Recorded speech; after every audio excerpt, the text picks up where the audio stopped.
আসসালামু আলাইকুম ওয়া রাহমাতুল্লাহি ওয়া বারাকাতুহু। হামদুলিল্লাহ ওয়াসসালাতু ওয়াসসালামু আলা রাসূলিল্লাহ। প্রিয় দর্শক, আপনাদের সবাইকে স্বাগত জানাচ্ছি দৈনিক আমাদ দেশের আয়োজনে রমজান মাসের বিশেষ আয়োজন রমজানের আমলে। রমজানের আমলে আজকে দ্বিতীয়বারের মতো আপনাদের সঙ্গে দেখা হচ্ছে। আজকে আমরা রমজানের দ্বিতীয় আমল নিয়ে কথা বলবো ইনশাআল্লাহ। আমরা গতকালকে জেনেছি রমজান মাসের চাঁদ দেখা এবং দোয়া পড়া সুন্নাহ একটি স্বতন্ত্র আমল। ঠিক একইভাবে রমজানের একটি কমন আমল হলো সাহরি গ্রহণ করা। আমরা প্রথমে মাগরিবের সময় চাঁদ দেখি, রমজানের সূচনা হয়। তারপরে আমরা এশার সময় তারাবি পড়ি, এটাও শুরু হয়ে যায়, প্রথম রোজা রাখার আগেই শুরু হয়ে যায়। এবং প্রথম রোজা রাখার আগেই আরেকটি আমল শুরু হয়ে যায়, সেটি হলো সাহরি গ্রহণ করা। আল্লাহ নবী সাল্লাল্লাহু আলাইহি ওয়াসাল্লামের বিখ্যাত হাদিস, তিনি বলেছেন তাসাহহারু ফাইন্না ফিস সাহুরি বারাকা। তোমরা সবাই সাহরি গ্রহণ করো, কারণ সাহরিতে রয়েছে বারাকা। দেখুন, সাহরি গ্রহণ করা এটি একটি গুরুত্বপূর্ণ সুন্নত। সাহরি বলতে বোঝাতে চাচ্ছি যে রমজান মাসে বা রোজা রাখার জন্য আমরা সুবহে সাদিকের আগে রোজা রাখার নিয়তে যে খাবারটা খেয়ে নিই, সেই খাবারটাকে সাহরি বলা হয়।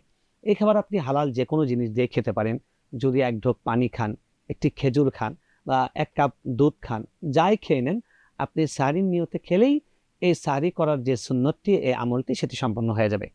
আল্লাহ নবী সাল্লাল্লাহু আলাইহি সাল্লাম তিনি বলেছেন আরেকটি হাদিসে সাহরি সম্পর্কে যে আমার উম্মত লা ইয়াজালু ফি খাইরিন, তারা কল্যাণের মধ্যে থাকবে যতদিন পর্যন্ত তারা ইফতার তাড়াতাড়ি করবে এবং সাহরি দেরিতে করবে।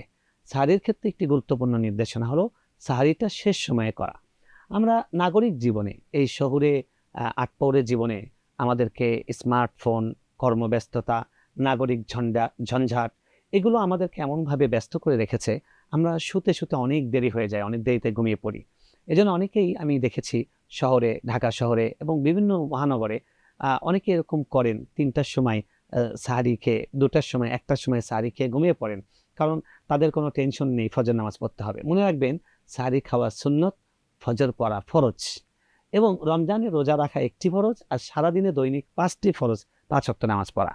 তাই বলবো, কখনোই যেন এমনটি না হয়, বরং আপনি রেগুলার রাতের খাবার খান এবং তারাবি পড়ুন, ঘুমিয়ে পড়ুন। তারপরে শেষ রাত্রে জাগ্রত হন, জাগ্রত হয়ে সাহরি গ্রহণ করুন। এবং সাহরিতেও কিন্তু একটি হারিয়ে যাওয়া সুন্নত হলো খেজুর খাওয়া। খেজুর, রাসূল সাল্লাল্লাহু আলাইহি ওয়াসাল্লাম, আমরা যদিও ইফতারিতে শুধু খেজুর খাই, কিন্তু সাহরিতেও খেজুর খাওয়া এটা একটা হারিয়ে যাওয়া সুন্নাহ। আমরা সাহরিতেও 2-1টা খেজুর খেয়ে নিতে পারি। সাহরির ক্ষেত্রে তো মনে রাখবেন, যদি এমন হয় যে আপনি সাহরি শেষ করেছেন, সাহরির যে শেষ সময় অর্থাৎ সুবহে সাদিক, এটা হবার বেশ আগেই, তাহলে অনেকে মনে করে তখন নিয়ত করে ফেলেছেন রোজার, এখন চিন্তা করে যেহেতু রোজার নিয়ত করেছে এখন আর কিছু খাওয়া যাবে না। না, কথা সঠিক নয়। নিয়ত আপনার ঠিকই থাকবে, সাহরির শেষ সময় পর্যন্ত আপনি খেতে পারবেন। অর্থাৎ আপনি খেয়ে নিয়ত করে ফেলেছেন, এখনো সময় আছে, আপনি একটু চাইলে এক ঢোক পানি খেয়ে নিলেন বা কিছু খেয়ে নিলেন, সেটা খাওয়ার অবকাশ আছে। সুতরাং আমরা সাহরিটা খাবো সুন্নত আমল মনে করে। নবী সাল্লাল্লাহু আলাইহি ওয়াসাল্লাম নির্দেশনা দিচ্ছেন যে সাহরির মধ্যে বারাকা রয়েছে। সাহরির বারাকা রয়েছে, এটার মানেটা কি? সাহরি যারা খায়, আমরা যখন সাহরি খাই, আপনি দেখবেন শেষ রাতে যদি আমরা খেয়ে নেই, তাহলে এই খাওয়াটা আমাদেরকে দুপুরের পরে প্রায় দুপুর গড়ানো পর্যন্ত এই খাবারটা সাপোর্ট দেয়। আপনি দুপুর পর্যন্ত, 3টা পর্যন্ত তেমন কোনো ক্ষুধা অনুভব করবেন না। এটাই সাহরির একটা বারাকার দিক, যে আপনি সকালে ব্রেকফাস্ট করেননি, আপনি দুপুরের খাবার খাননি, তারপরে আপনাকে শরীরের মধ্যে কোনো রকমের দুর্বলতা বা খুব ক্ষুধা ক্ষুধা ভাব, সেটা অনুভব করবেন না সাহরির বরকতের কারণে।